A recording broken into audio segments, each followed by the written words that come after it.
Okay, हम start करते हैं। Today's topic is your subject verb agreement and plus your cloze test and parajumbles. Okay, so last class what we did, we started subject verb agreement. That is a chapter, very important chapter. We started subject verb agreement.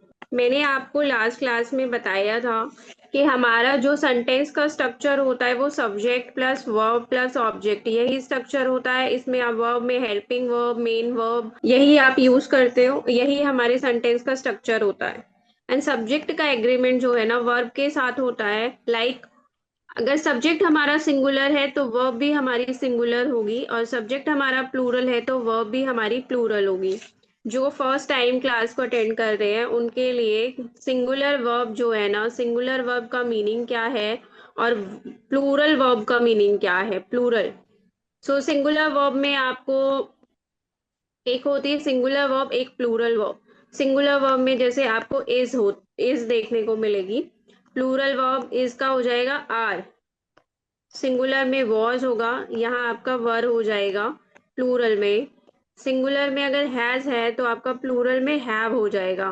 But अगर हम जैसे suppose आप गो है और आप ही she it के साथ में आप गोज लगाते हो, right.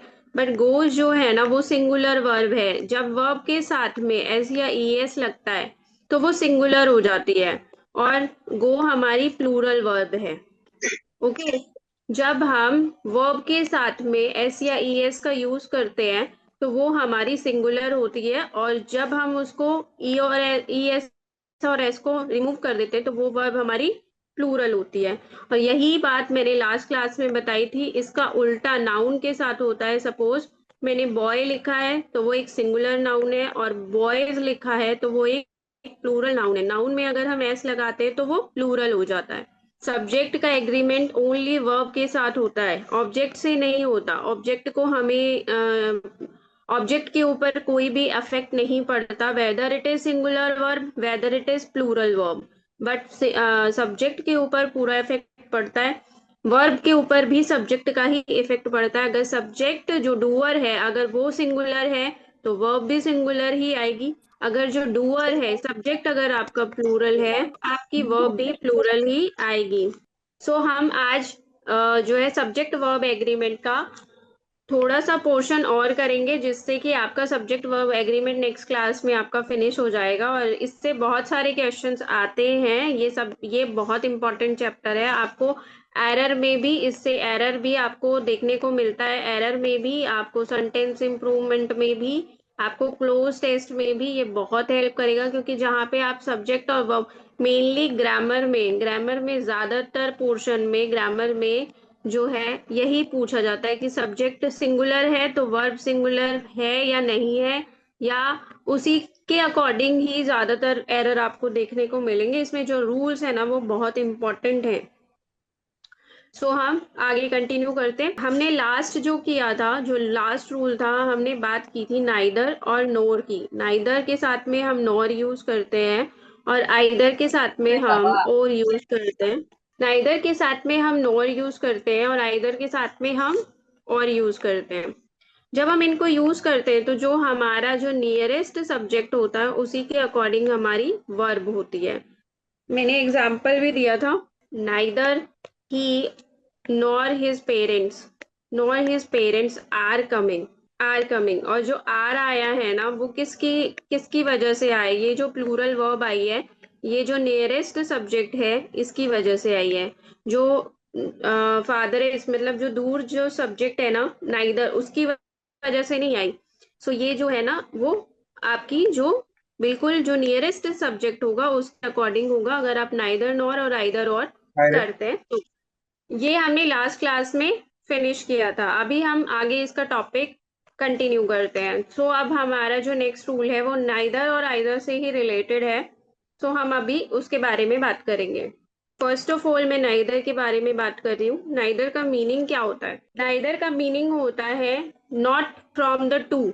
Mean always negative sense में यूज होता है। नेगेटिव मीन नॉट के जो सेंटेंस होते हैं, नॉट की जगह पे हम नाइदर को यूज करते हैं। और इसका मीनिंग होता है कि ये ऑलवेज टू पर्सन और थिंग्स के लिए किया जाता है, टू पर्सन और थिंग्स के लिए।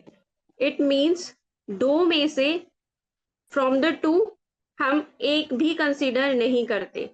इसका मीनिंग होता है दो में से एक भी नहीं, हम दो में से एक की बात करते हैं, और एक के बारे में भी नेगेटिव में बात होती है, नहीं के बारे में बात होती है, नॉट के बारे में बात होती है। सपोज मैं आपको एक सेंटेंस देती हूँ, मैं लिखती हूँ neither neither of the four sons look after him. मैंने आपको ये सेंटेंस दिया, neither of his four sons looked after him. Okay, PDF आपको इसकी मिल जाएगी, सो इसकी टेंशन लेने की नहीं है। अभी फिलहाल यहाँ समझो, कोशिश करो कि आपको समझ में आ जाए, सो दैट आपको एग्जाम में कोई भी प्रॉब्लम ना हो। Neither of his four sons looked after him. So आपको यहाँ पे क्या दिख रहा है, neither of his four son. मैंने अभी यहाँ पे बताया कि टू पर्सन या थिंग्स के लिए हम नाइदर को यूज करते हैं। अगर एग्जाम में ऐसा कोई भी सेंटेंस आता है तो मोस्टली बच्चे क्या करते हैं, बहुत ही ज्यादा कंफ्यूज हो जाते हैं, और इसमें इस तरीके से स्लैशेस होते हैं, और डी में भी ऑप्शन होता है नो एरर। ओके, सो बच्चा क्या करता है, नाइदर ऑफ हिज फोर सन की जगह ना टू के लिए यूज होता है, तो इसको काट के मैं टू कर देता हूँ, टू सन्स, बट पूरा सेंटेंस ही चेंज कर दिया। अरे उसके फोर सन्स हैं तो आप उसको टू कैसे कर सकते हो,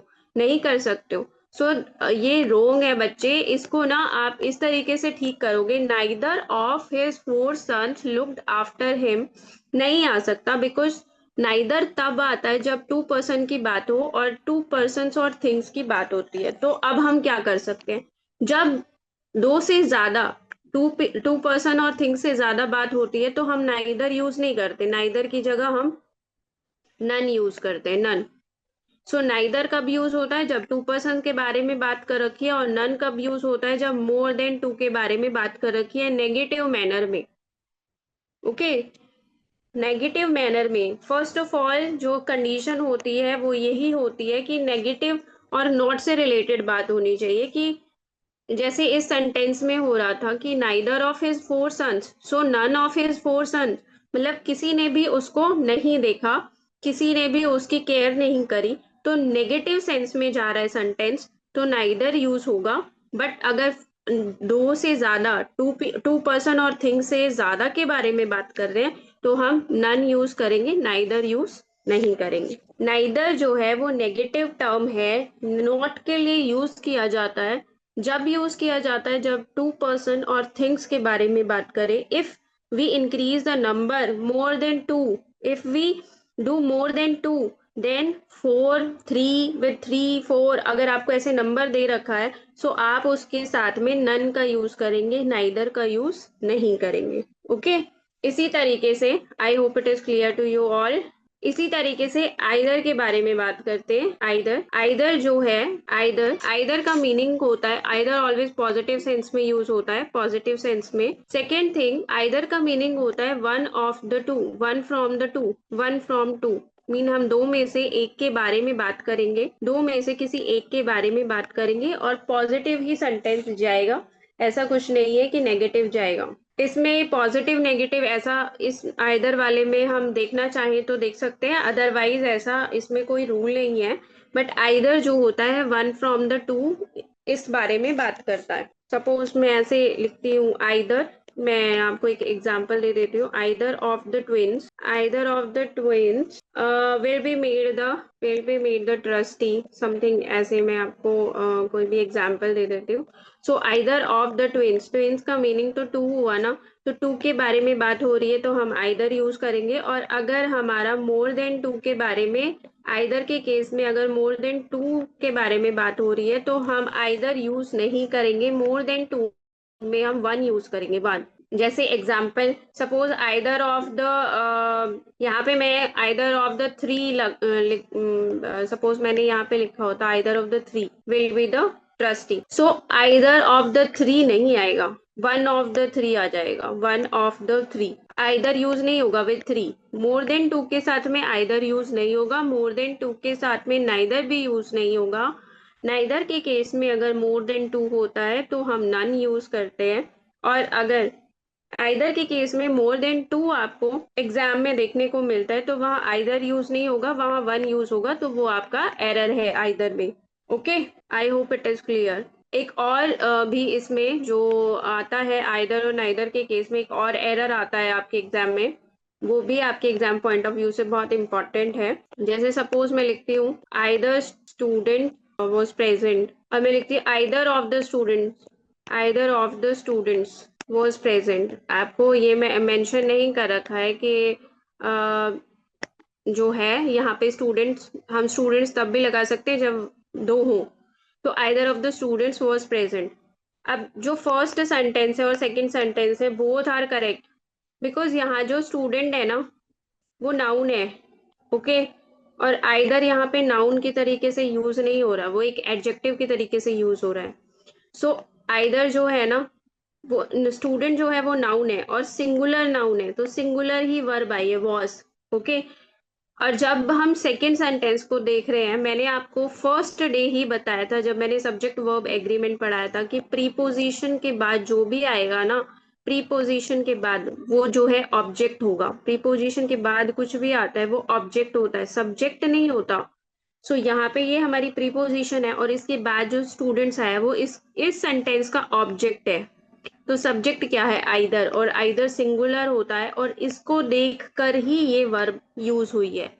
सो आपको एग्जाम में इस तरीके का सेंटेंस आ सकता है और यहाँ वर्ब प्लूरल आ सकती है, बिकॉज यहाँ पे जो स्टूडेंट्स दिख रहा है वो बच्चों को वो सब्जेक्ट मान के आप इसको प्लूरल समझ के इसको प्लूरल मानोगे कि प्लूरल है, और आप अपनी वर्ब को भी प्लूरल ले जाओगे।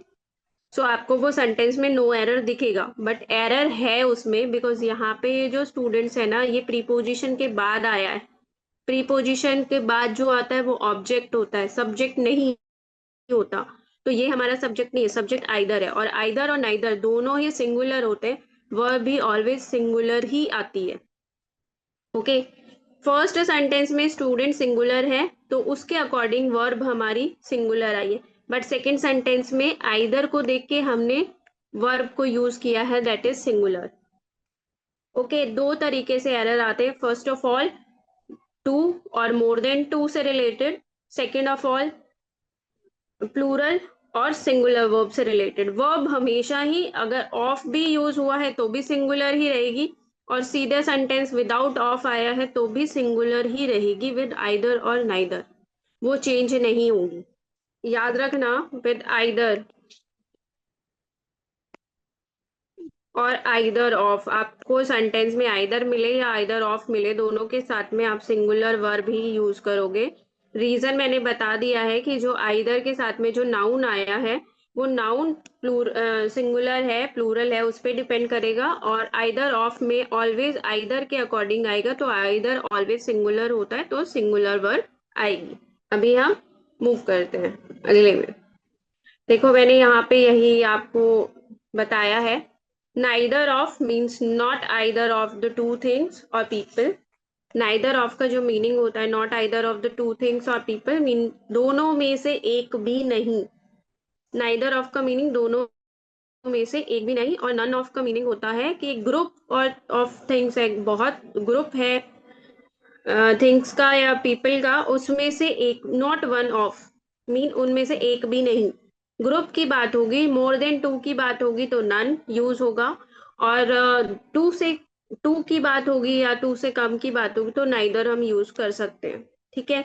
जैसे फर्स्ट सेंटेंस आप देखिए, नाइदर ऑफ द जजेस of the division bench knew about the fact of the case. Okay. Neither of the जजेस ऑफ द डिवीजन बेंच, तो डिवीजन बेंच ऐसी ऐसी होती है जिसमें टू ही जजेस होते हैं, तो यहाँ पे जो है आपका जो इससे रिलेटेड नाइदर आपको नहीं यूज किया है। But none of his four sons looked after him, यहाँ पे आप ये जो है ना, none of his four sons looked after him, तो यहाँ पे आप नाइदर यूज नहीं कर सकते, नन को ही यूज करना पड़ेगा, बिकॉज यहाँ पे बताया है कि सन कितने हैं, फोर। अगर यहाँ पे सन उसने टू दिया होता तो आप नाइदर यूज कर सकते थे, बट यहाँ पे फोर है तो मोर देन टू जहाँ पे आपको यूज होगा, मोर देन जहाँ पे टू होगा वहां पे नन होगा, नाइदर यूज नहीं होगा। सो इस तरीके का एग्जाम में एरर पूछा जाता है। ये सेकेंड ही रिपीट हो गया गलती से। आइदर की हम बात करेंगे, आइदर ऑफ का मीनिंग होता है one of the two things और पीपल, मीन दोनों में से एक, एक के बारे में हम बात कर रहे हैं, दोनों में से एक। Like either of the 5 members is at fault. 5 members यहाँ पे है तो हमारा ये जो है वो गलत होगा, बिकॉज हमने आइदर यूज किया। 5 मेंबर्स है यहाँ पे, तो 1 of the 5 members is fault, is at fault, ये आपका सही होगा। आइदर हमने क्यों यूज नहीं किया, बिकॉज यहाँ पे जो नंबर है वो 5 है, मीन मोर देन 2 है, तो हम आइदर यूज नहीं करेंगे, हम 1 यूज करेंगे, 1 of the 5 members. Okay, either of the twins will be, मैंने अभी आपको ये समझाया ही था ये सेंटेंस कि ट्विंस है तो 2 है तो हम आइदर यूज कर सकते हैं, बट मोर देन 2 में आपको 1 ऑफ द यूज करना है आइदर के प्लेस पे, बट अगर नाइदर है तो आपको नन यूज करना। नेक्स्ट जो हमारा रूल है वो ये कहता है, अगर मैं यूज करती हूँ, सपोज अगर मैं बोलती हूँ बोथ, सो आपने बोथ के साथ में आप अपनी डेली इंग्लिश में बोल सकते हो नॉट। बोथ के साथ में आप अपनी जो स्पोकन इंग्लिश होती है उसमें नोट को हम यूज कर लेते हैं, बट बोथ के साथ में कभी भी नॉट यूज नहीं होगा। आप बोथ बोथ के साथ में ना नॉट यूज नहीं होता ग्रामेटिकल इंग्लिश में। Both of them did not take the exam, this is wrong sentence. और बच्चा ना यहाँ पे डिड नॉट की जगह ना इस डिड नॉट को हटा देगा कि मैम ये नहीं आना था, और जो है हमारा ये ठीक है, और हमारी आंसर की में पता चलता है कि उसका क्वेश्चन गलत है। Why? Because both of them take the exam, अगर ये वाला हम बनाएंगे तो इसकी सेंस तो पूरी की पूरी ही चेंज हो गई। Both of them take the exam मतलब उन दोनों ने एग्जाम दिया, और both of them did not take the exam तो उन दोनों ने एग्जाम नहीं दिया। तो हम सेंटेंस को कैसे बदल कैसे सकते हैं, हम उसके मीनिंग को चेंज नहीं कर सकते, हमें सिर्फ एरर निकालना है, हमें सिर्फ एरर को फाइंड आउट करना है कि एरर क्या है, हम सेंटेंस यहाँ चेंज नहीं कर सकते। सो हम बोथ की जगह नाइदर यूज करेंगे, neither of them took the exam. So both की जगह नाइदर आएगा तो नॉट की सेंस भी आएगी, और ये होगा कि दो ही पर्सन के बारे में बात हो रही है, दो से ज्यादा नहीं। सो हम नाइदर को यूज करते हैं। कई बहुत बार एग्जाम में इस तरीके का एरर भी आता है, बट आपको याद रखना है कि बोथ जहाँ पे यूज होगा, जब बोथ यूज हो रहा है तो बोथ के साथ में नॉट यूज नहीं होगा। बोथ नेगेटिव सेंटेंसेस में यूज नहीं होता। Both of them did not नहीं यूज होगा बोथ के साथ में। बोथ नेगेटिव जो भी हमारे सेंटेंसेस होते हैं उनमें यूज नहीं होता। हम यहाँ से डिड नॉट को रिप्लेस नहीं कर सकते, बिकॉज सेंटेंस की सेंस ही चेंज हो जाएगी। सो इसलिए हम नाइदर को यूज कर सकते हैं बोथ के प्लेस पे। बिल्कुल सिंपल सी बात है कि आप बोथ के साथ में नॉट यूज नहीं कर सकते। We will use neither at place of both.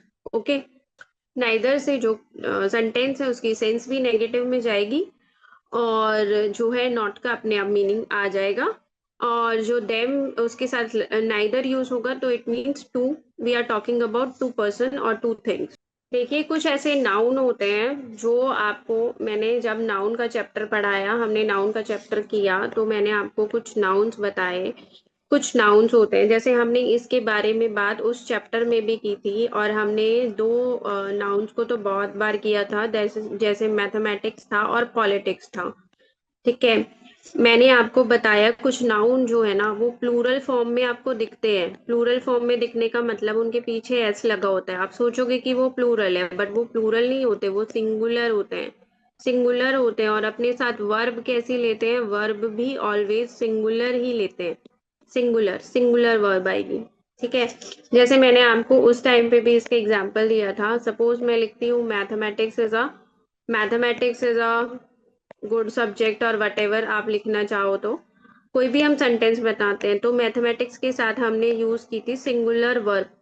सो हमारा नाउन जो है ना वो हमें दिखाई दे रहा है जस्ट बिकॉज उसके बाद में हमने एस लगा रखा है। सो हमें वो फील हो रहा है कि मैथमेटिक्स एस लगा है तो शायद प्लूरल है, बट वो प्लूरल नहीं होता। कुछ नाउन्स ऐसे होते हैं जो प्लूरल फॉर्म में दिखाई देते हैं बट वो सिंगुलर होते हैं, और ऑलवेज सिंगुलर ही वर्ब लेते हैं। जस्ट लाइक अभी आप देखो, जैसे ये हैं सारे नाउन्स।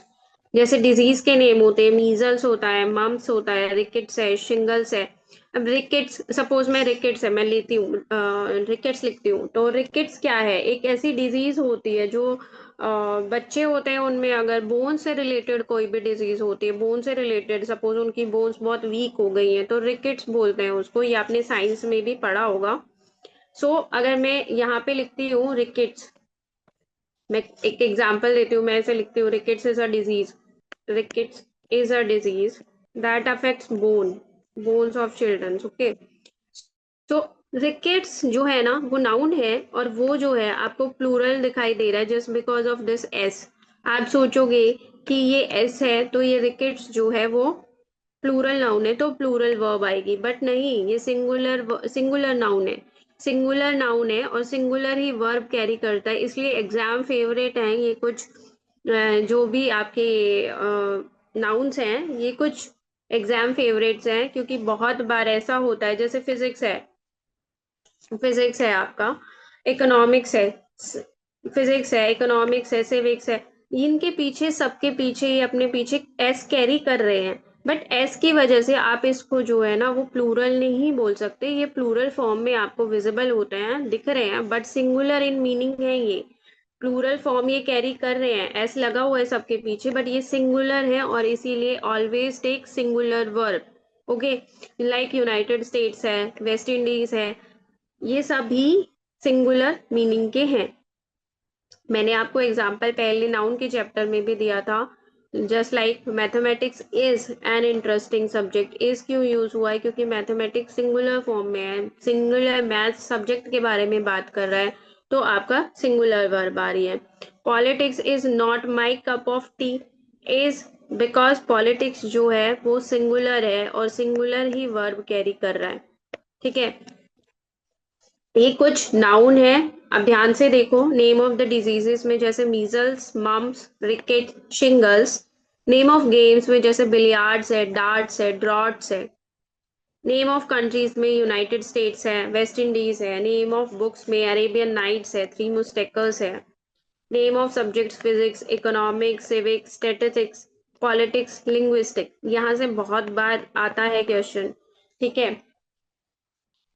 जो है इनको जो है हम कंसीडर कर लेते हैं कि प्लूरल, बट ये सिंगुलर मीनिंग कैरी करते हैं। सपोज मैं बोलती हूँ physics is my favourite subject, so physics के साथ मैंने इज ही तो यूज किया है। तो अगर मैं बोलती हूँ, सपोज अगर मैं आपको बोलती हूँ physics is my favourite subject, तो फिजिक्स के साथ में मैंने क्या यूज किया, इज ही तो यूज किया है। तो physics is my favourite subject, अगर मैं लिखती हूँ माय फेवरेट सब्जेक्ट, सो आपको क्या इसमें क्या नजर आ रहा है कि फिजिक्स जो है वो एस कैरी कर रहा है, प्लूरल फॉर्म में दिख रहा है, बट सिंगुलर है ये मीनिंग में। मीनिंग में क्या है, सिंगुलर है, और ये सिंगुलर है इसीलिए वर्ब भी सिंगुलर है, ओके। ये आपको पता होना चाहिए कि सिंगुलर नाउन सिंगुलर ही वर्ब कैरी कर रहा है, ठीक है। जैसे सपोज मैं आपको ये जो थर्ड सेंटेंस है इससे मैं पूछती हूँ। थर्ड सेंटेंस में मैंने बोला है shingles are a disease in which a person develops lot of inflamed spots around the waist, okay. Sentence थोड़ा लंबा होता है तो बच्चा कंफ्यूज हो जाता है, यहाँ पे आपको पता है कि कौन सा हमारा टॉपिक चल रहा है और हमें सिर्फ ध्यान देना है सिर्फ नाउन पे और वर्ब पे, बट एग्जाम में पूरी बुक से ही आते हैं आपके सारे रूल्स, सभी रूल्स को मिला के आपका जो है एरर और सब आता है, तो आप जो है कंफ्यूज हो जाते हो कि कौन सा रूल है कौन सा क्या है। तो आपको ध्यान देना है कि सबसे पहले हमें नाउन को देखना है फिर हमें वर्ब को देखना है, ओके। सो नाउन यहाँ पे शिंगल्स है और शिंगल्स जो होता है वो सिंगुलर होता है मीनिंग में, और इसके साथ जो वर्ब आएगी वो प्लूरल नहीं आ सकती, तो हमारी वर्ब कैसी होगी, सिंगुलर वर्ब होगी। तो singles is a disease in which a person develops lots of inflamed spots down the waist, ये करेक्ट होगा, आर के साथ करेक्ट नहीं होगा। सो बच्चे जब नाउन जो होते हैं, नाउन है अगर वो सिंगुलर मीनिंग कैरी कर रहा है तो आपको सिंगुलर ही वर्ब यूज करनी है। सब्जेक्ट वर्ब एग्रीमेंट में सब्जेक्ट के अकॉर्डिंग ही वर्ब होती है, और यही पूरा इसमें एरर यहीं से फाइंड आउट होता है। अब नेक्स्ट रूल देखो, यूजुअली हम क्या करते हैं, हम जो है अपने सब्जेक्ट को किसके अकॉर्डिंग मैच करते हैं, हम नियरेस्ट जो वर्ब होती है उसको हम नियरेस्ट सब्जेक्ट से मैच करते हैं, बट हमें नियरेस्ट सब्जेक्ट से मैच नहीं करना है, हमें मेन सब्जेक्ट से मैच करना है। जैसे फर्स्ट जो एग्जाम्पल है वो देखिए, the quality of apples is और आर गुड। आप बताओ क्या होगा, इज होगा या आर होगा? देखो, हमें किससे करनी है, अपने मेन सब्जेक्ट से हमें कनेक्ट करना है वर्ब को, नियरेस्ट सब्जेक्ट से नहीं, हमें मेन सब्जेक्ट से कनेक्ट करना है। हम क्या करते हैं एग्जाम में भी, हम यही करते हैं कि हम नियरेस्ट सब्जेक्ट को ढूंढते हैं। और एग्जाम में ना कई बार बहुत बड़ा सेंटेंस दे देते हैं वो लोग, और हमें जो है उसमें जो मेन सब्जेक्ट होता है उसको फाइंड आउट करने में थोड़ी सी प्रॉब्लम होती है। तो आपको सबसे अच्छी ट्रिक मैंने यही बताई है कि जब भी प्रीपोजिशन आपको दिखाई दे तो प्रीपोजिशन के बाद आपको क्या मिलेगा, ऑब्जेक्ट, आपको सब्जेक्ट नहीं मिलेगा। आपको ये याद रखना है कि प्रीपोजिशन का ना अपना ऑब्जेक्ट होता है, सब्जेक्ट नहीं। और ये बात मैंने ना शायद I think so 10 times repeat कर दी है अपनी क्लास में, तो अब आपको याद हो जाना चाहिए कि प्रीपोजिशन के बाद ऑलवेज ऑब्जेक्ट होता है, सब्जेक्ट नहीं होता। सो इतना बड़ा सेंटेंस हो हमारे पास, कितना बड़ा भी सेंटेंस हो, अगर उसमें प्रीपोजिशन आई है तो हम उसमें फाइंड आउट कर सकते हैं कि प्रीपोजिशन है तो हमारा ऑब्जेक्ट है, बाकी जो बच गया वो हमारा सब्जेक्ट है, और सब्जेक्ट के अकॉर्डिंग ही हम वर्ब को लेके चलेंगे। अगर यूज नहीं हुई है प्रीपोजिशन तो आपको फिर फाइंड आउट करना पड़ेगा उस सेंटेंस में। ओके, जैसे suppose first sentence, the quality of apples is और आर गुड। हम यहाँ वहां पे अगर एग्जाम में हैं और हम नियरेस्ट सब्जेक्ट को देख रहे हैं तो हम एप्पल्स देखेंगे और एप्पल्स को यूज करेंगे, एप्पल्स देखेंगे और एप्पल्स के अकॉर्डिंग हम जो है आर यूज करेंगे, मीन प्लूरल वर्ब, जो हमारा टोटली रॉन्ग होगा। हमें एप्पल्स और आर को यूज नहीं करना। हमें क्या करना है, हमें सब्जेक्ट देखना है, हमारा सब्जेक्ट क्या है। ये प्रीपोजिशन है ऑफ, ऑफ के बाद जो आया है एप्पल्स वो क्या है, हमारा ऑब्जेक्ट है। सो हमारा सब्जेक्ट क्या है, द क्वालिटी। जो हमारा सब्जेक्ट है ना वो क्या है, क्वालिटी। तो क्वालिटी जो है ना, quality, quality of the apples is good, quality singular है तो quality of the apples is good होगा, नॉट आर गुड। आप फाइंड आउट कर सकते हो कि कौन सा सब्जेक्ट है और सब्जेक्ट के अकॉर्डिंग मैं वर्ब कैसे रखूं। सपोज आप बोल के भी देख सकते हो, द क्वालिटी ऑफ एप्पल्स, तो हम एप्पल्स के बारे में बात नहीं कर रहे, उसकी क्वालिटी के बारे में बात कर रहे हैं। तो क्वालिटी के बारे में बात करें तो the quality of apples is good, is good, right, समझ आया? सो अब अगर आपको समझ आ गया तो सेकेंड सेंटेंस में आप लोग बताइए क्या होगा, इज और आर। is बॉयज में से कोई भी नहीं बोल रहा है क्या, समझ नहीं आ रहा?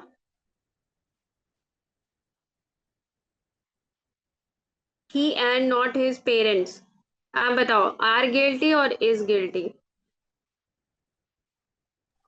are are guilty. सो अभी तो आपने आई थिंक सो इज बोला था।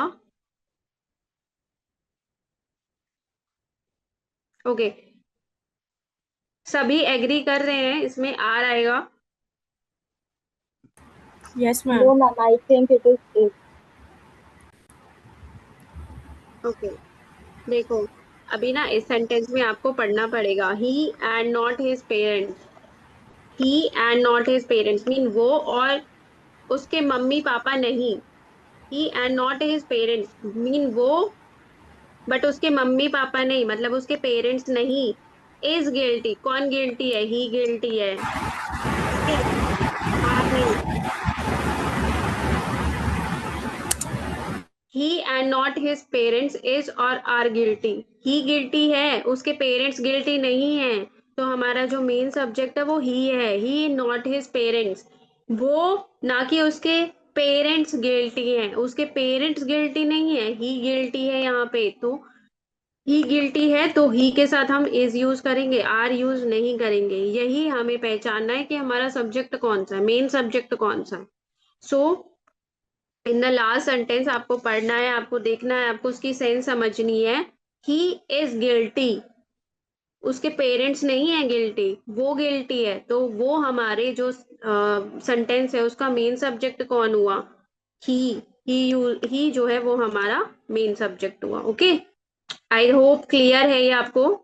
हमें अपना जो है सेंटेंस देखना है और सेंटेंस का हमें मेन सब्जेक्ट पे ध्यान देना है कि हमारा जो मेन सब्जेक्ट है वो क्या होगा। हमें नियरेस्ट सब्जेक्ट के ऊपर ध्यान नहीं देना कि नियरेस्ट जो है वर्ब के वो हमारा मेन सब्जेक्ट है। नहीं नहीं, ये नहीं है। हमारा जो नियरेस्ट है वो हमारा जरूरी नहीं है कि वो मेन सब्जेक्ट हो। हमारा मेन सब्जेक्ट जो होता है वो दूर वाला भी हो सकता है, बट हमें जो है उसकी सेंस को समझ के ही आंसर करना है। सबसे बड़ी बात प्रीपोजिशन है, तो आप बहुत 1 सेकंड में ही पता चल जाएगा कि सब्जेक्ट कौन सा है और सब्जेक्ट हमारा जो है वो सिंगुलर है या प्लूरल है। ओके, आप मुझे बताओगे फर्स्ट सेंटेंस। ओके, हैज और हैव, बताओ। पहले तो पढ़ो सेंटेंस को। The appeal of the victims for the transfer of cases related to rights to some other states has और हैव बीन एक्सेप्टेड। देखो एग्जाम में ना has, छोटा सेंटेंस नहीं आता, बड़ा आता है, तो आपको उसी के अकॉर्डिंग प्रिपेयर करना है। सो अब आप मुझे बताओ हैज और हैव। हैज आएगा। अभी has, अभी अभी एक बच्चे ने बोला था हैव शायद।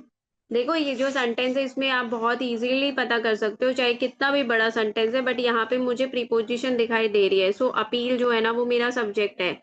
ओके, सो अपील मेरा सब्जेक्ट है, तो अपील क्या है, सिंगुलर है या प्लूरल है? मेरा सिंगुलर अपील जो है वो सिंगुलर है, तो मैं सिंगुलर वर्ब लगाऊंगी।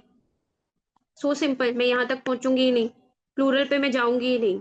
अगर हमारी सेंटेंस बहुत लंबा है तो उसमें प्रीपोजिशन कहीं ना कहीं जरूर होगी, और प्रीपोजिशन के बाद तो सब ऑब्जेक्ट है, मुझे देखना ही नहीं है जो है वो, मुझे सब्जेक्ट के ऊपर ध्यान देना। सब्जेक्ट क्या है, सिंगुलर है, तो मेरा जो हैज और हैव में क्या आएगा, हैज आएगा। सो सिंपल, इसको आप 2 सेकंड में ही इस एरर को फाइंड आउट करके आप आगे बढ़ सकते हो।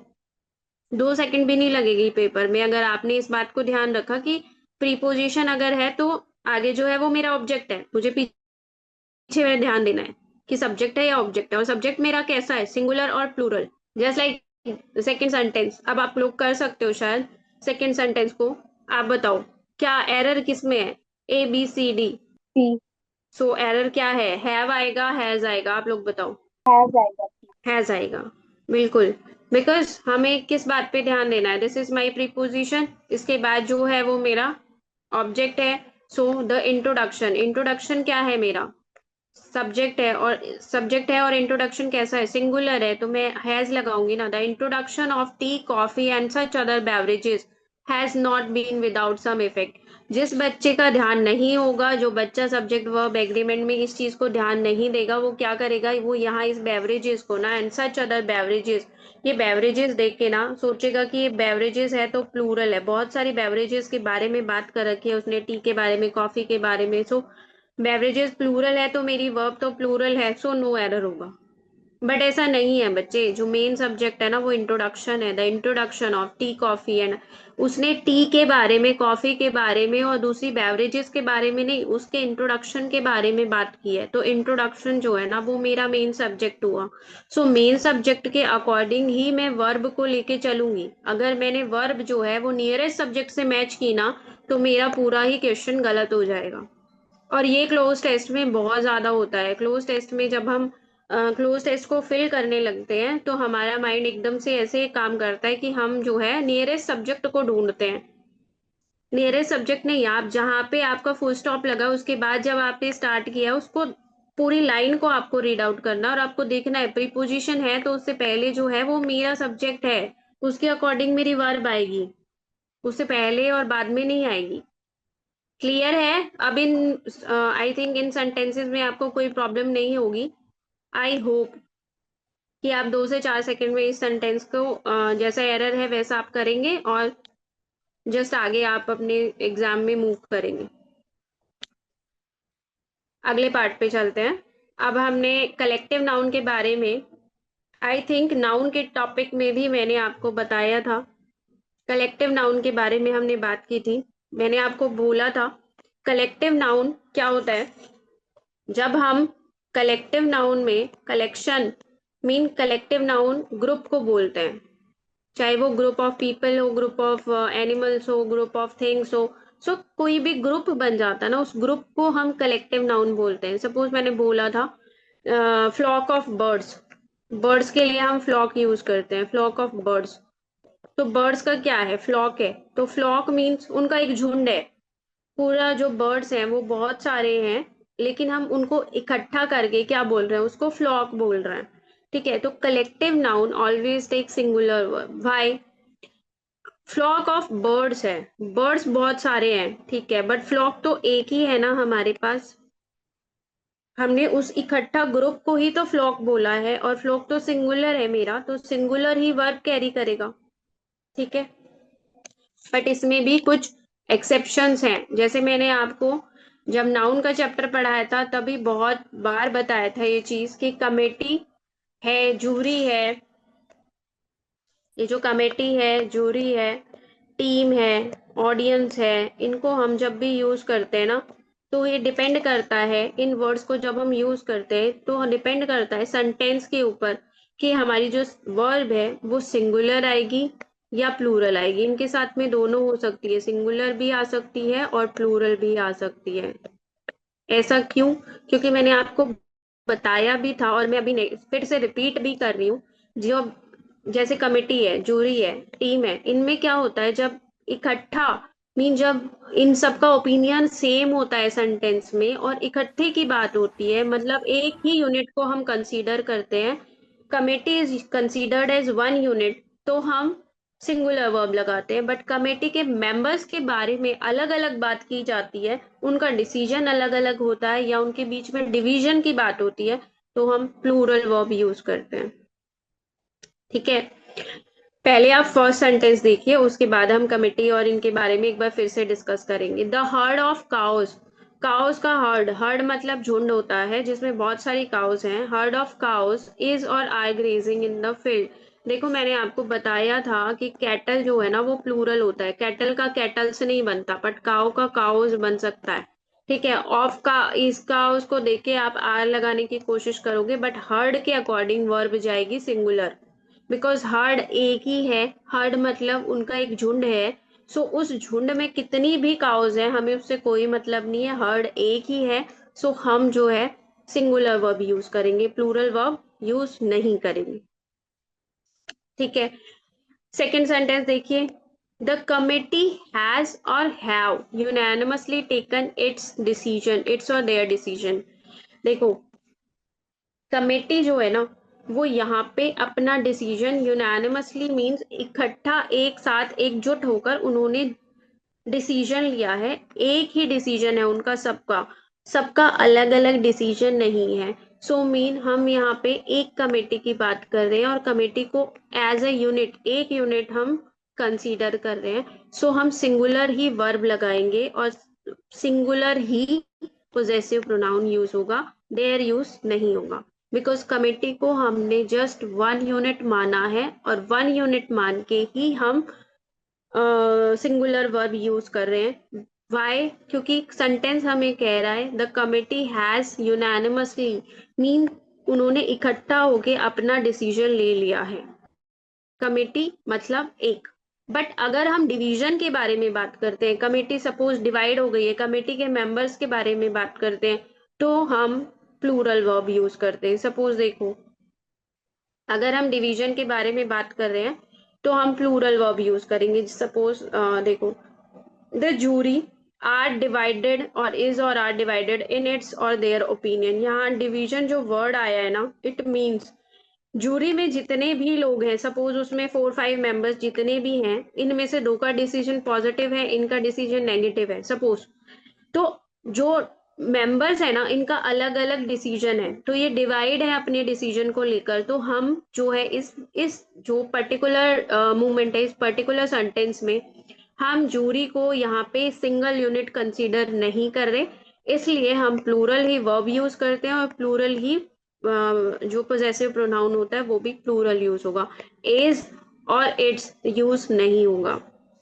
Jury are divided, because jury divide हो चुकी है, मतलब जूरी के कुछ मेंबर पॉजिटिव हैं, कुछ नेगेटिव हैं, किसी का डिसीजन अलग है, किसी का डिसीजन अलग है, इसलिए हम जूरी को एक यूनिट कंसीडर नहीं कर सकते। ओके, क्लियर है? जैसे सेकंड सेंटेंस आप देखो, शायद इससे ज्यादा क्लियर हो जाएगा। द ऑडियंस, आप बोलते हो ऑडियंस हैज और हैव टेकन इट्स और देयर सीट्स। ऑडियंस क्या है? ऑडियंस में बहुत सारे पर्सन है, बहुत सारे हैं जो आप हॉल में गए हैं, बैठे हैं, या ऑडियंस में बहुत सारे हैं, ठीक है, बहुत सारे मेंबर्स हैं, बहुत सारे पर्सन्स हैं। अब आप इसको एक यूनिट क्यों नहीं कंसीडर कर सकते? क्योंकि वो एक ही सीट पे सारे थोड़ी ना बैठेंगे, वो अपनी अपनी सीट्स लेंगे। तो अपनी अपनी सीट लेंगे तो हम प्लूरल ही वर्ब यूज करेंगे और प्लूरल ही पोजेसिव प्रोनाउन यूज करेंगे, सिंगुलर यूज नहीं करेंगे। ओके, सो आपको ना जब कलेक्टिव नाउन दिखाई देगा तो आपको सेंटेंस को देख के समझना है कि सेंटेंस जो है हमारा हमें क्या मीनिंग कन्वे कर रहा है। अगर सेंटेंस हमें उनके डिवीजन, उनके अलग अलग होने का जो है हमें बता रहा है कि हाँ भाई इसमें अलग अलग उन्होंने जो भी वो काम कर रहे हैं वो अलग अलग कर रहे हैं, वो इकट्ठा नहीं कर रहे हैं, तो उस टाइम पे आपको प्लूरल वर्ब और प्लूरल ही पोजेसिव प्रोनाउन यूज करना होगा। अगर एक एक ही बात में उनका सबका ओपिनियन सेम है, उनका डिसीजन सेम है, सो हम सिंगुलर वर्ब और सिंगुलर ही प्रोनाउन, पोजेसिव प्रोनाउन यूज करेंगे। ठीक है, ये चार ही वर्ड हैं जो आते हैं, jury, team, audience, audience and most probably जो सबसे ज्यादा आता है दैट इज कमिटी। और कमिटी तो ना जो है स्पेलिंग एरर्स के लिए भी आ सकता है, क्योंकि कमिटी में double M I double T और डबल ई होता है। सो जो चारों ऑप्शन होते हैं उसमें जो है कमिटी में चेंजेस किए जाते हैं और बच्चा कंफ्यूज हो जाता है। सो कमिटी जो है वो स्पेलिंग्स के लिए भी यूज हो सकता है, स्पेलिंग्स में भी आ सकता है, स्पेलिंग एरर में भी। ये चार ही वर्ड होते हैं। जूरी में बहुत सारे जजेस होते हैं। टीम सपोज जो इंडियन क्रिकेट टीम से रिलेटेड भी आ सकता है। ऑडियंस एंड कमेटी इसके बारे में आता है। तो देखो हम नेक्स्ट रूल पे मूव ऑन करते हैं। उसके बाद एक ही रूल है और उसके बाद आपका cloze test and your parajumbles हैं। सो अभी हम नेक्स्ट रूल पे मूव करते हैं। Plural numbers always take plural verb. Plural number always take plural verb. Suppose मैं लिखती हूँ, मैंने इसी एग्जाम्पल को लेती हूँ और मैं लिखती हूँ boys are in my class. मैंने ऐसे लिखा, कोई कोई प्रॉब्लम? बॉयज क्या है? प्लूरल नाउन है, प्लूरल नाउन है। वर्ब मेरी क्या है? प्लूरल है। कोई प्रॉब्लम? नहीं। बट जब मैंने इसके आगे लिख दिया 100 बॉयज, 100, 100 क्या है? उसने नंबर बताया है, बट मेरा नाउन तो सेम ही है ना, नाउन तो मेरा सेम ही है, बॉयज ही है। मेरा नाउन तो चेंज नहीं हुआ ना कि मैंने 100 को नाउन बना दिया। नहीं, 100 तो एक एडजेक्टिव है। एडजेक्टिव अभी आपने पढ़ा नहीं है, बट एडजेक्टिव होता है जो हमें नाउन के बारे में एक्स्ट्रा इन्फॉर्मेशन दे दे। तो नाउन के बारे में जो हमें एक्स्ट्रा इन्फॉर्मेशन दे रहा है, सपोज 100 मुझे नाउन के बारे में बता रहा है कि कितनी उसका काउंट है, 1 है, 2 है, 3 है। नहीं, 1 2 3 नहीं भाई, 100 है। सो 100 बॉयज मेरी क्लास में है, तो 100 ने extra information the about my noun. So noun के बारे में एक्स्ट्रा इन्फॉर्मेशन दी तो वो एडजेक्टिव है। एडजेक्टिव से मुझे कोई लेना देना नहीं है, मुझे नाउन और प्रोनाउन से लेना देना है। क्यों? नाउन और प्रोनाउन ही मेरी वर्ब को डिसाइड कर रहे हैं। क्योंकि सब्जेक्ट होने के लिए मैंने फर्स्ट क्लास में ही बोला था, कोई भी चीज सब्जेक्ट कब बन सकती है? जब नाउन होगा या प्रोनाउन होगा। नाउन और प्रोनाउन ही सब्जेक्ट बनती है। तो सब्जेक्ट हमारी बॉयज है, बॉयज मेरा सब्जेक्ट है और वो क्या है? प्लूरल है। और प्लूरल नाउन के साथ में मेरी प्लूरल वर्ब जा रही है। सो आपको इस 100 को देख के कंफ्यूज नहीं होना है कि 100 आया है इसलिए आर आया है। नहीं, मैंने बोला, यहाँ पे भी मैंने बोला plural numbers always take plural verb. Plural number है, बच्चा प्लूरल नंबर को देख के वर्ब सोच रहा है। नहीं, बट आप देखो ना, बॉयज तो सेम ही है। बॉय मेरा बॉय, अगर मैं लिखती बॉय तो मेरी इज आती वर्ब, लेकिन मैंने बॉयज लिखा है तो आर ही तो आएगी। ठीक है, तो इसमें कंफ्यूज होने की कोई बात ही नहीं है। हम नाउन के बारे में बात कर रहे हैं और प्लूरल है तो मेरे प्लूरल ही वर्ब होगी। सो आपको इस 100 को देख के अपने माइंड में ये नहीं बिठा लेना है कि यहाँ पे अगर आता 1, सो 1 आता तो 1 के साथ में बॉय आता, बॉयज नहीं आता। 1 के साथ में बॉय आता और बॉय के साथ में मैं इज ही यूज करती, आर यूज नहीं करती। सो इस बात पे इतना कुछ स्ट्रेस नहीं डालना कि ये एक और रूल है हमारा जो है सब्जेक्ट वर्ब एग्रीमेंट का, एक और रूल है। नहीं, ये रूल आपने आपके अकॉर्डिंग तो ये रूल पहले ही मैंने फर्स्ट क्लास में बताया था। जब हमारा नाउन प्लूरल है तो वर्ब भी प्लूरल है। प्लूरल है तो हमारा नाउन यहाँ प्लूरल है तो मेरी वर्ब भी प्लूरल है। मुझे क्या मतलब है 100 है या 10 है या 1 है? 1 अगर है तो मेरा जो है नाउन में बॉय आ जाएगा, तो बॉय के साथ में मैं इज ही यूज करूंगी, आर यूज नहीं करूंगी। ओके, आई थिंक ये क्लियर है, यहाँ तक आपको कोई प्रॉब्लम नहीं है? किसी को कोई प्रॉब्लम है तो पूछ सकते हो। चलो हम नेक्स्ट में मूव करते हैं। बच्चे जी, इसकी फर्स्ट क्लास है, उसको थोड़ा सा तो लगेगा, बट आई होप कि आपको समझ आ रहा होगा, क्योंकि हमने पीछे वाले ऐसे टॉपिक से रिलेटेड कुछ भी नहीं डिस्कस किया है, थोड़ा बहुत ही हम लोग डिस्कस कर रहे हैं उससे रिलेटेड। हमारा अगला जो रूल है वो है हमारा रिलेटिव प्रोनाउन से रिलेटेड। अगर आप लोगों ने थोड़ा बहुत भी पढ़ा है रिलेटिव प्रोनाउन के बारे में, मैंने आपको क्लासेस ली थी तब हमने प्रोनाउन का टॉपिक किया था, तो अगर आपने थोड़ा बहुत भी रिवाइज किया तो आपको पता है रिलेटिव प्रोनाउन कौन से होते हैं। W H family and that, ये होता है हमारा relative pronoun. W H family में आपका हु है, हुम है, हुज है, ये सब आते हैं। ठीक है, विच है, ये सब आपके रिलेटिव प्रोनाउन होते हैं। रिलेटिव प्रोनाउन में मैंने जब आपको रिलेटिव प्रोनाउन का टॉपिक पढ़ाया था तब भी बात की थी, और आज भी मैं वही बात कर रही हूँ। मैं बिल्कुल स्टार्टिंग से ही रिलेटिव प्रोनाउन को लेके चल रही हूँ अभी फिलहाल। जो रिलेटिव प्रोनाउन जब हम यूज करते हैं कोई भी सेंटेंस में, रिलेटिव प्रोनाउन अगर आ गया जो सेंटेंस को कनेक्ट कर रहा है, रिलेटिव प्रोनाउन का काम क्या है? रिलेटिव प्रोनाउन नाउन और प्रोनाउन, नाउन के प्लेस पे ना आके नाउन के साथ आता है। नाउन के साथ आया है, नाउन के साथ ही है, विमेन यहाँ पे है नाउन, और उसके साथ में मेरा रिलेटिव प्रोनाउन है। तो रिलेटिव प्रोनाउन इस विमेन को बाकी जो भी सेंटेंस में आगे जो बात कही गई है उससे कनेक्ट कर रहा है। ठीक है, जो वर्ब हम यूज करेंगे will agree the antecedent. Antecedent होता है जो पहले आया हो, रिलेटिव प्रोनाउन दैट है, दैट से पहले जो नाउन आया है, बिल्कुल जस्ट रिलेटिव प्रोनाउन से पहले जो नाउन आया उसको जो है हमारी वर्ब फॉलो करती है। कैसे? जैसे मैंने लिखा she is one of the noblest women. So women क्या है? एक होता है ये और एक होता है ये। आई होप आपको डिफरेंस पता है। विमेन का मतलब एक विमेन, और जब प्लूरल बनाते हैं मोर देन वन, सो हम प्लूरल में क्या यूज करते हैं? ये वुमेन का प्लूरल ये वाला बनता है विमेन।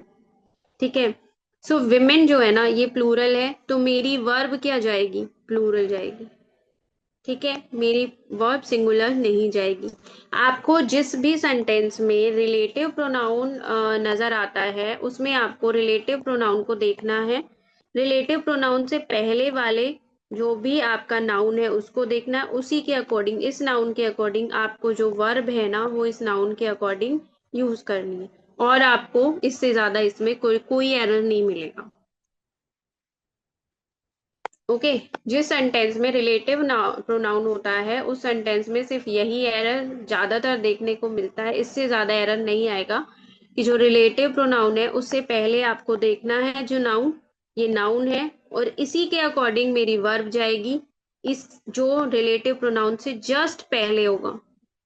ठीक है, वही मेरा नाउन, एक्चुअल नाउन है जिसके अकॉर्डिंग मेरी वर्ब यहाँ पे जाएगी। Okay, I hope it is clear to you.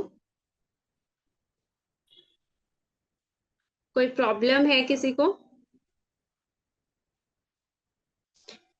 देखो हमने आज जो सब्जेक्ट वर्ब एग्रीमेंट है उसमें क्या क्या किया है उसके बारे में मैं एक बार फिर से बता देती हूँ। देखो, नाइदर का मीनिंग होता है नॉट, नॉट की सेंस में होता है, और दो हो मीन टू थिंग्स और टू पीपल, टू पर्सन के बारे में बात हुई है तो ही हम नाइदर यूज करते हैं। मोर देन टू के बारे में बात हो रही है तो हम नन यूज करेंगे अगर नेगेटिव सेंस में हमारा सेंटेंस है, नॉट के बारे में है तो। आइदर का मीनिंग होता है one of the two things और पीपल, मीन हमें दो पर्सन और थिंग के बारे में बात करनी है तो हम आइदर यूज करेंगे। लेकिन अगर हमें मोर देन टू थिंग्स और पीपल के बारे में बात करनी है तो हम वन यूज करेंगे, आइदर यूज नहीं करेंगे। वन यूज करेंगे, आइदर यूज नहीं करेंगे। Both is not used with not, not के साथ बोथ यूज नहीं होता। हमें सेंटेंस को जब नेगेटिव बनाना है सो हम बोथ को रिमूव करके नाइदर यूज कर सकते हैं। फिर हमने बात की कि कुछ ऐसे नाउन्स होते हैं जो प्लूरल फॉर्म में होते हैं बट वो एक्चुअल में सिंगुलर होते हैं और सिंगुलर ही वर्ब कैरी करते हैं। लाइक मैंने एग्जांपल भी दिया, मीजल, मम्स, रिकेट्स एंड ऑल। ये जो सारे हैं ये सिंगुलर होते हैं और सिंगुलर ही वर्ब कैरी करते हैं। फिर जो सबसे मेन इम्पोर्टेंट था वो यही था कि मेन सब्जेक्ट के अकॉर्डिंग ही हमारी वर्ब होती है, नियरेस्ट सब्जेक्ट के अकॉर्डिंग हमारी वर्ब नहीं होती। मेन सब्जेक्ट हमें चूज करना होता है कि हमें फाइंड आउट करना होता है मेन सब्जेक्ट कौन सा है सेंटेंस का। हमें क्वालिफायर्स पे नहीं जाना, हमें मेन सब्जेक्ट को ढूंढना है कि मेन सब्जेक्ट कौन सा है। और अगर सेंटेंस में कोई भी प्रीपोजिशन यूज हो रखी है तो आपको पता चल जाएगा आपका मेन सब्जेक्ट कौन सा है। आपको उसी के अकॉर्डिंग अपनी वर्ब को यूज करना है। अगर सब्जेक्ट सिंगुलर है तो वर्ब भी सिंगुलर, सब्जेक्ट प्लूरल है तो वर्ब भी प्लूरल होगी। ठीक है, इसी के मैंने आपको एग्जांपल्स दिए हैं। कलेक्टिव नाउन की मैंने बात की है। कलेक्टिव नाउन जो है वो ऑलवेज टेक सिंगुलर वर्ब, कभी भी कलेक्टिव नाउन में प्लूरल वर्ब यूज नहीं होता। बट अगर कमेटी, टीम, जूरी, ऑडियंस इनके बारे में बात हो रही है और इनके डिवीजन के बारे में बात हो रही है तो आप प्लूरल वर्ब यूज कर सकते हो। एंड फिर आपको प्लूरल ही पोजेसिव प्रोनाउन भी यूज करना होगा। ओके, ये बात हमने की है। और इसके साथ साथ प्लूरल नंबर है तो प्लूरल वर्ब, यहाँ पे आप अपना नाउन भी देख सकते हो कि नाउन अगर आपका प्लूरल है तो आपको प्लूरल वर्ब यूज करनी है। अगर रिलेटिव प्रोनाउन किसी भी सेंटेंस में यूज हो रखा है तो आप रिलेटिव प्रोनाउन से पहले आप देखेंगे कौन सा सब्जेक्ट है। और सब्जेक्ट अगर आपका मीन रिलेटिव प्रोनाउन से पहले अगर आपका जो सब्जेक्ट है वो सिंगुलर है तो आप सिंगुलर वर्ब यूज करोगे, प्लूरल है तो प्लूरल वर्ब यूज करोगे। ओके, रिलेटिव प्रोनाउन से इससे ज्यादा कोई एरर नहीं आता। ठीक है, अभी हम क्लोज टेस्ट पे मूव करेंगे और क्लोज टेस्ट के लिए आई होप आप सब कर पाओगे इस क्लोज टेस्ट को। आप सब ट्राई करो एक बार, 5 मिनट्स में आपको देती हूँ। सो अब आप एक क्लोज टेस्ट आप सब लोग ट्राई करो और देखो आपका आंसर और मेरा आंसर ठीक आ रहा है, मैच कर रहा है या नहीं कर रहा। चलो करके देखो एक बार। Your time starts now. चलो हम मैच करते हैं। अब आप मुझे बताना कि आपके आंसर्स कितने ठीक हुए हैं और कितने नहीं हुए हैं। देखो फर्स्ट ऑफ ऑल जब भी आप कोई भी क्लोज टेस्ट करने बैठते हैं तो फर्स्ट ऑफ ऑल आप जो है पहले पूरा रीड करते हैं और रीड करके ही आप जो है इसे अटेम्प्ट करने की कोशिश करते हैं, मीनिंग समझने की कोशिश करते हैं। जो बच्चा लाइन टू लाइन में जा सकता है ना, मीन लाइन टू लाइन ही मतलब उतना ही पढ़े कि लाइन को फिल कर सके, वो भी बहुत अच्छी बात है, उसने बहुत ज्यादा प्रैक्टिस की होगी। बट लाइन टू लाइन में बहुत ज्यादा बार प्रॉब्लम भी हो जाती है, ऐसा जरूरी नहीं है। जैसे इसमें आप लाइन टू लाइन जा सकते थे और लाइन टू लाइन कर सकते थे, बिकॉज आई थिंक सो इसका आप सबको मीनिंग समझ आ गया होगा। देखो फर्स्ट सेंटेंस हम देखते हैं, trees are best gift of nature for us. ठीक है, आप सबने रीड किया है, मुझे दोबारा रीड करने की जरूरत नहीं है। सो हम फर्स्ट सेंटेंस के बारे में बात करते हैं। ट्रीज आर और हमें डैश दे रखा है और उसके बाद बेस्ट है, राइट? ऐसे हमें बेस्ट दे रखा है। ओके, अब जिसको थोड़ा बहुत भी इंग्लिश का नॉलेज है उसने एकदम से आंसर को भी नहीं देखा होगा, यहाँ पे द यूज किया होगा, आई होप। क्यों? क्योंकि हमारे इंग्लिश में देखो ग्रामर में ना 3 डिग्रीज होती हैं। First is positive degree, second is the comparative degree and third is the superlative degree. हमारे इंग्लिश ग्रामर में ये 3 डिग्रीज होती हैं, superlative degree. So positive degree अगर सपोज मैं गुड का बनाना चाहूँ तो गुड का पॉजिटिव डिग्री गुड होता है, बेटर होता है जब हम किसी से कंपेयर करते हैं, you are better than this.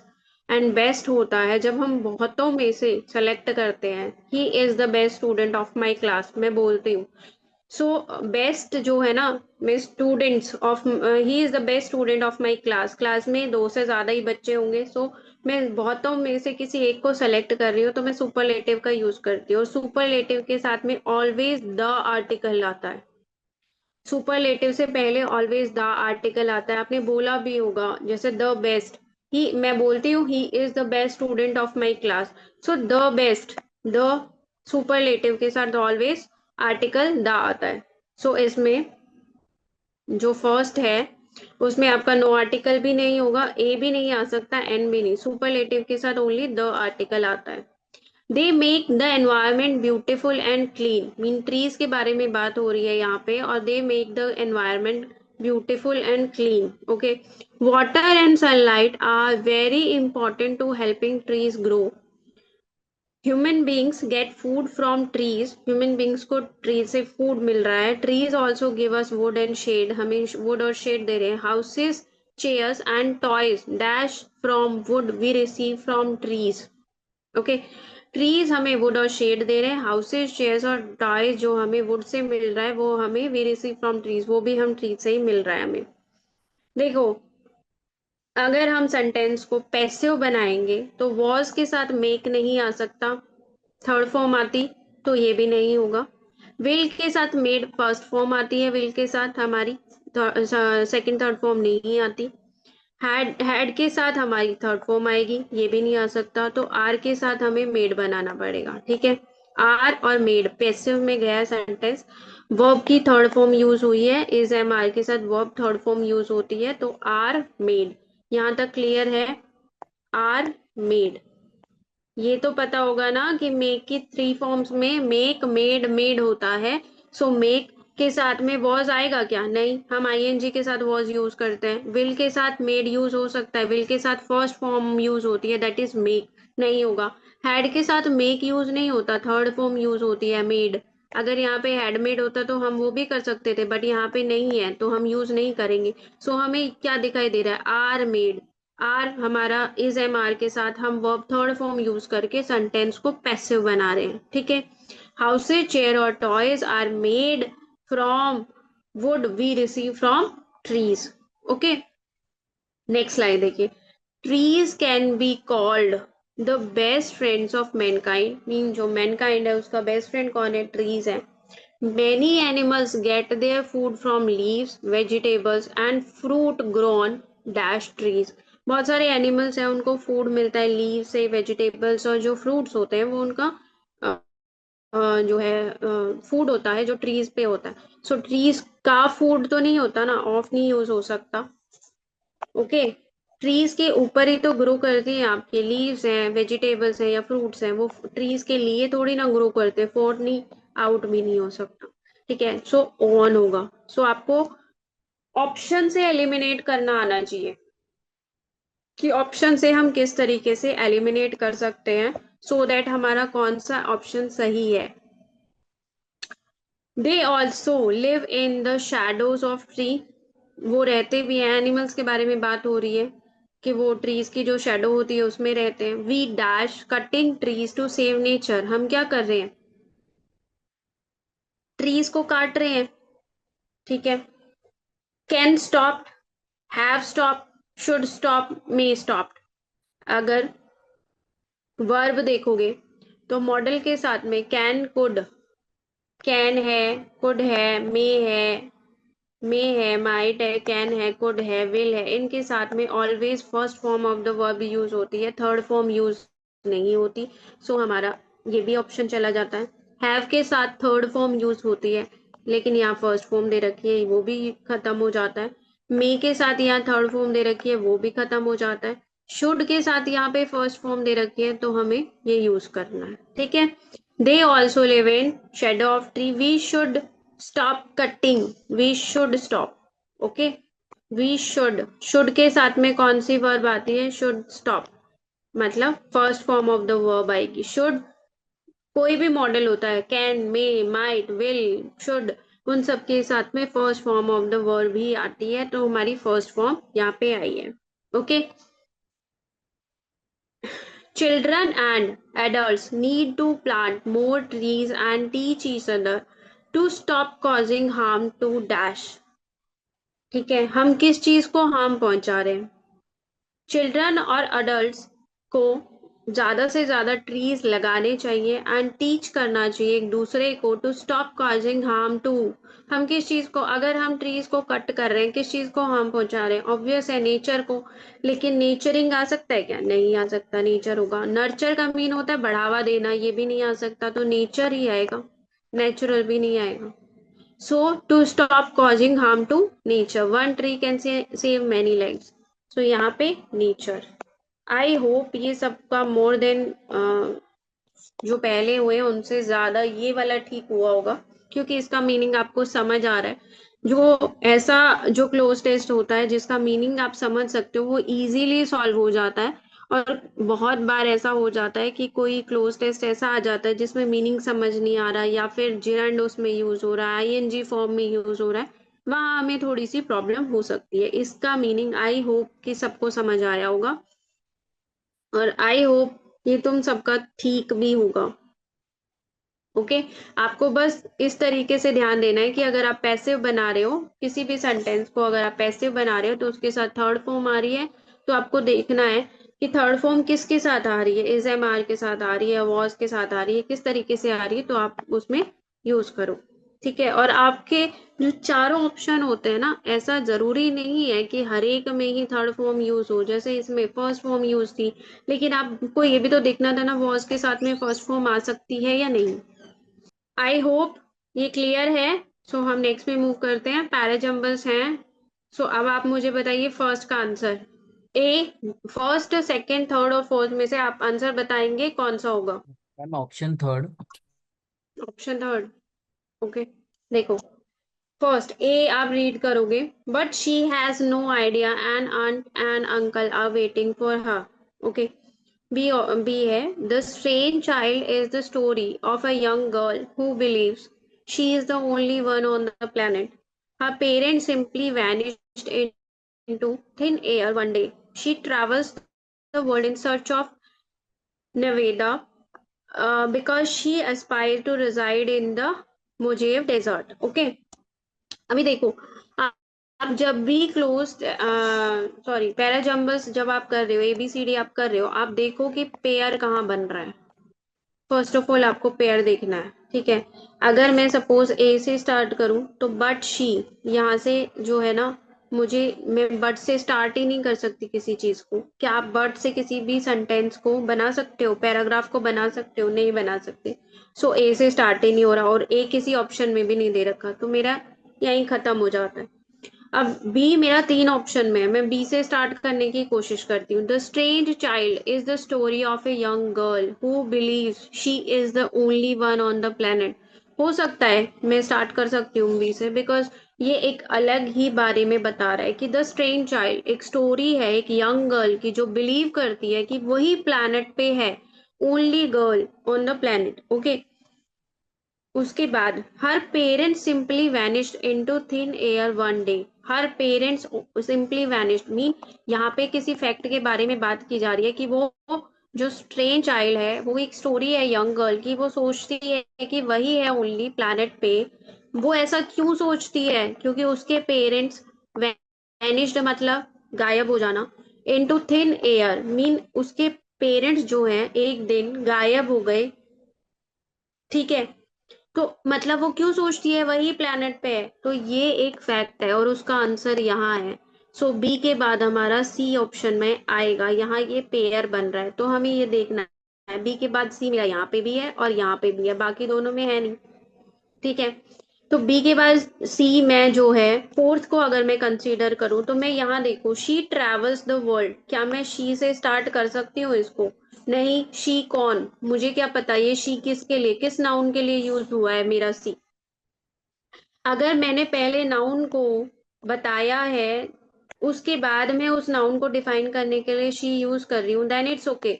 लेकिन अगर मैं स्टार्टिंग ही शी से करूँ, she travels the world in the search of, तो ये पॉसिबल नहीं है, क्योंकि शी कौन, शी किसी के बारे में हमें नहीं पता कि हु इज शी। सो हमारा फोर्थ ऑप्शन यहाँ से कैंसिल होता है, तो थर्ड हमारा आंसर है। सो आप इसको एकदम से अरेंज करके देख लो, शी ट्रेवल, बी सी और फिर D, she travels the world in the search of Nevada because she aspires to reside in the Mojave desert. but she has no idea an aunt and uncle are waiting for her. Okay आपको इस तरीके से cloze test अगर आप इस तरीके से pair बना के करोगे, सो आपका पेयर बनाने से ना क्लोज टेस्ट बहुत जल्दी आप 8 to 10 सेकेंड्स में अपना ये जो है 8 to 10 सेकेंड विद इन आप कर लोगे इसको, जो ये है आपका पैरा जंबल्स। ओके आपको पेयरिंग करनी है और पेयरिंग एक दिन में नहीं आएगी, दो आप ट्राई करो, आप थोड़ा सा प्रैक्टिस करोगे बहुत जल्दी सीख जाओगे। तो आप पेयरिंग पे ध्यान दो। आप जैसे यहाँ पे मैंने डी को कंसीडर किया, बट शी अगर मेरा मेंशन कर रखा है तो हु शी, मुझे नहीं पता कौन शी किसके बारे में बात कर रहे हो, तो मुझे पहले मेंशन करना पड़ेगा। जैसे मैं यहाँ से अगर इसको लेके आ रही हूँ तो यहाँ पे भी शी है, बट शी किसके बारे में बता रहा है, द स्ट्रेंज चाइल्ड। शी किसके बारे में बता रहा है, इस यंग गर्ल के बारे में बता रहा है जिसकी बात किस स्टोरी में की गई है, स्ट्रेंज चाइल्ड की स्टोरी में की गई है। ठीक है, नेक्स्ट एक और है, ये करके देखिए, अब आप सॉल्व कीजिए, ट्राई कीजिए। देखो जस्ट फर्स्ट जो है ना सेंटेंस से ही आप इसका पूरा आ, आपको ये लग रहा है कि ये बहुत बड़ा पैरा जंबल्स है, इसमें 5 सेंटेंसेस है, मैं कैसे करूं। राइट, अब आप देखो फर्स्ट ए को देखो पहले। Many countries throughout the world have achieved full digitalization, mean बहुत सारी कंट्रीज हैं जो कि डिजिटल हो चुकी हैं। Initially the entire world transition to digitalization, initially मतलब पहली स्टेज पे एंटायर वर्ल्ड ने डिजिटलाइजेशन में ट्रांजिशन शुरू किया है। This type of internet is known as metaverse. This existing kind of internet technology, मतलब जो एग्जिस्ट कर रही है, which give us access to various aspect, is about to change into a better and a new version. The metaverse is an interviewing technology that has been described as the newer version of the internet. अब आप यहाँ से ना just आप देखो, अगर मैं start करूं ई से, द मेटावर्स, मेटावर्स के बारे में उससे पहले भी बताना पड़ेगा, तो मैं नहीं कर सकती फर्स्ट से।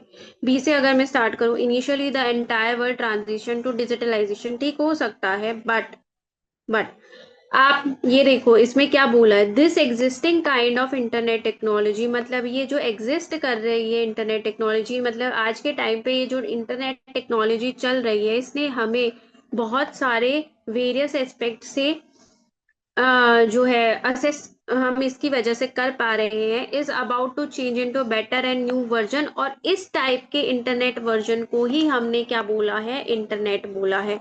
तो डी और सी का पेयर कहीं से तो लग रहा है कि पहले इंटरनेट टेक्नोलॉजी के बारे में बताया है और इसने बोला है कि बेटर और न्यूअर वर्जन होगा, और इस न्यूअर वर्जन को ही हमने मेटावर्स बोला है। दिस टाइप ऑफ इंटरनेट हमने बोला है क्या, मेटावर्स बोला है। ठीक है, उसके बाद डी और सी का जो कॉम्बिनेशन है वो आपको यहाँ पे भी देखने को मिल रहा है, बट ये हमारा उससे हट चुका है।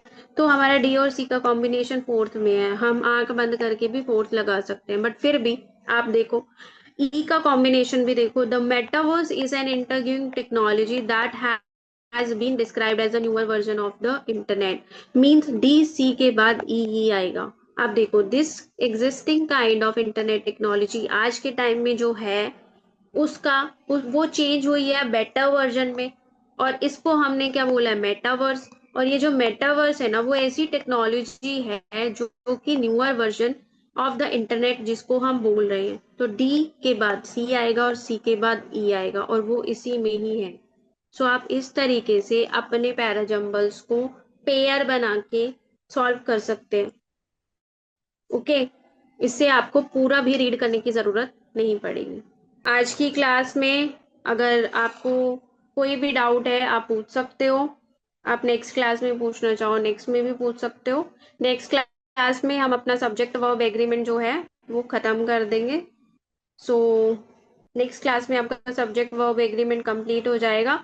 और प्लीज क्लोज टेस्ट में ना आप भी थोड़ी बहुत तो जो है ना मतलब ट्राई करके देखा करो, क्योंकि क्लोज टेस्ट ना बेसिकली आपकी कॉमन सेंस पे बहुत ज्यादा डिपेंड करता है। ग्रामेटिकल रूल्स बहुत कम यूज होते हैं, लेकिन जहाँ पे यूज होते हैं वो भी आपको पता होना चाहिए। और जो पैराजम्बल्स है वो तो टोटली कॉमन सेंस पे डिपेंड है, उसमें आपको एरर कहीं पे डिटेक्ट नहीं करना कि इसमें एरर है। बस आपको ये देखना है कि प्रोनाउन जो यूज हुआ है वो किसके लिए यूज हुआ है। तो आज क्लास मैं यही एंड कर रही हूँ। Thank you so much. I think आपको समझ आया होगा अच्छे से। Thank you.